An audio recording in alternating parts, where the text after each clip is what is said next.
Elle fait sa diva. L'expression, tout le monde la connaît. Utilisée pour désigner une femme capricieuse, le terme diva était au départ un compliment et flirtait plutôt avec le divin. La diva, c'est j'ai des exigences dans tous les domaines et je m'en sors et on ne peut pas me le reprocher.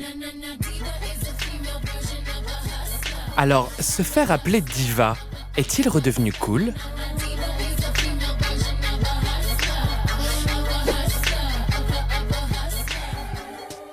La Maria Carré du Moyen-Âge, c'est elle.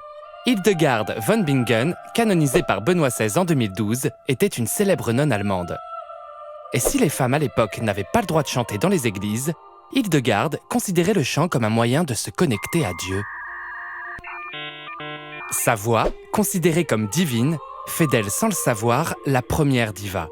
Diva signifiant déesse en latin. Mais c'est l'opéra qui va définitivement donner naissance au mot. Bonjour, je suis Sarah Nancy, maîtresse de conférences à la Sorbonne Nouvelle, en littérature française, et j'ai toujours travaillé sur les rapports entre littérature et musique, notamment en termes de genre.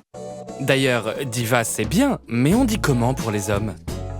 Alors, le mot divo existe, il est employé sans doute dès le 18e, en même temps que, à peu près au même moment que le mot diva, donc pour désigner des interprètes avec un talent extrême dans l'art du chant et avec la gloire qui va avec ce talent. Par exemple, Farinelli, le castrat, appelé Divo Assoluto, le dieu absolu.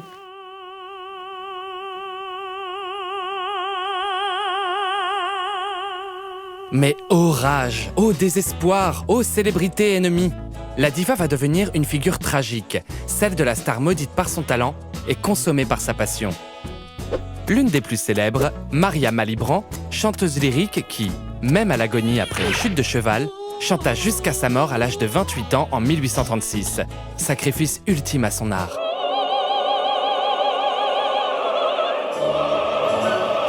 Quand on écoute de l'opéra, on est dans un état limite de joie extrême et de souffrance. Un peu comme la voix des sirènes, enjôleuse mais terriblement dangereuse, avec en sous-titre « Toujours se méfier des femmes trop belles ou trop talentueuses ». Ce qui est sûr, c'est que les divas ont été souvent comparées à des sirènes, mais que quand on reprend l'histoire des sirènes, ce qu'on rencontre tout de suite, c'est le danger. Dangereuse et capricieuse. La définition du mot diva va prendre dans la presse un virage sexiste. Le mot divo disparaît. Et son équivalent féminin désigne désormais la chanteuse caractérielle que l'on connaît.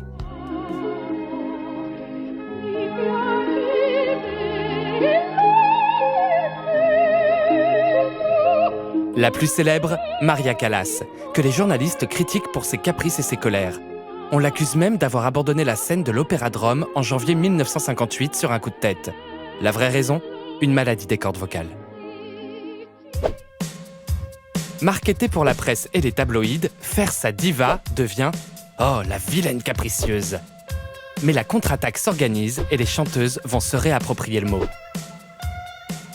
La période des années 90, à mon avis, a servi de tremplin au retournement du terme. En fait, c'est parce que diva devient, pour beaucoup de gens, péjoratif, que ça a pu être retourné en appropriation. Comme dans le rap, des rappeuses qui vont s'autoproclamer bitch.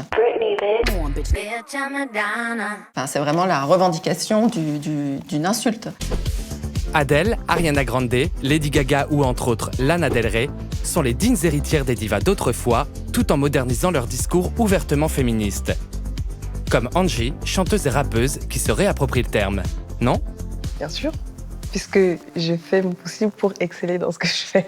C'est important parce que c'est utilisé pour parler de nous, donc c'est à nous de voir comment on veut, le sens qu'on veut lui donner et le pouvoir qu'on veut lui donner. Enfin, la diva va dépasser les couteaux aiguisés de la celebrity culture. Peut-être qu'un jour on s'en foutra, quoi. Toutes et tous. Les yeux sont sur moi dès qu'on arrive. Je suis chouchou, je suis chérie, je suis baby. Cœur contre fesse de copine, il a collé ça. Quand il rentrera chez lui avec envie dans le froc.